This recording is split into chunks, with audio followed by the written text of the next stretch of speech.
баярлалаа.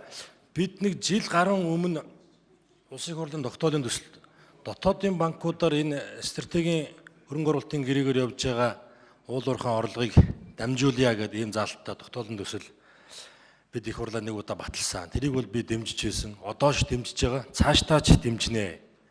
Энэ хөрөнгө оруулалтуудын том одоо валютын урсгалыг дотоодын эдийн засгаараа ялангуяа одоо дотоодын банкудаараа дамжуулах нь бол бидэнд маш олон талын ач холбогдолтой ийм зүйлээ. Харин нэг зүйлийг бид янзлах чинь нэгэд одоо нөгөө юм нураадаг ийм юм дахиж давтах гээд байна уу да энэ удаа бас л. Бид банкны хувь шатлалтаа тогтолцоонд ороод 28 жил бараг 30 жил боллоо. Тэгээ ийм үед яг ийм тогтолцооны шинжтэй ийм асуудал ярихаар энэ төв банкны байр суурь улам тодорхой баймаар байх юм. Тэгээд нэг л сайн тодорхой хэлж өгөхгүй ингээд жоохон бөөрийн хэл байгаад байх юм. Түрүүн тэгээд бас эндээс ингээд уурчих юм. Төв банкнд итгэх итгэл нь манай дотоодын банкудад итгэх итгэлээс өндөр байна гэдэг. За хэрвээ яг ийм өнцгөр ингээд тайлбар хийгээд явах юм бол бүр буруудсан шүү. Энэ төв банк, арилжааны банк хоёрыг чинь ингэж харьцуулж ингэж ярьж болохгүй. Төв банк чинь өөрөө бодлогын институт.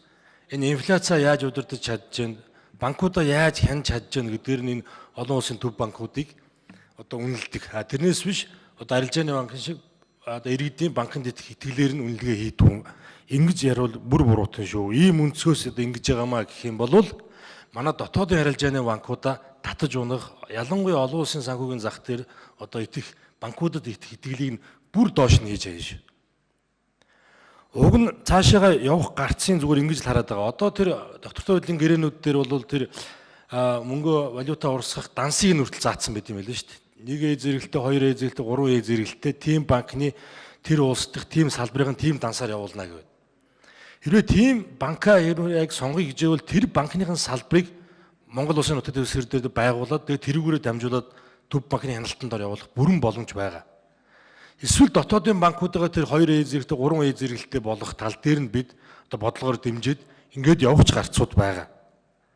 Тэгэхээр ийм тогтолцооны шинжтэй бид ийм ухралт хийх ийм зүйлүүдийг одоо бид хийх нь бол буруу гэж бодож байна. За дээрэс нь мөн өнөөдөр төв банкнаас бэлтгэгдсэн валютын зохицуулалтын тухай хууль гээд нэлээд зузаан материал орж ирж байна лээ.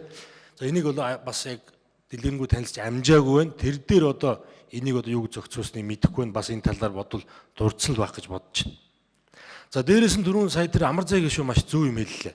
Бид нар сая энэ өвлжөнгөө энэ хаваржингаа энэ банк тойрсон төв банкны олон одоо холбогдолтой хуулиудыг маш одоо хүнд ийм маргаанд ор ингэж бид нар баталж гаргасан. Энэ бүхэн чинь энэ банкны системд иргэдийн итгэх итгэл олон улсын санхүүгийн зах зээлээс манай дотоодын банкуд төр итгэлийг л улам нэмэгдүүлэх гэж л бид нар энэ хуулиудаа чангаж олон улсын стандарт руу ингэж ойртуулж ингэж явуулсан.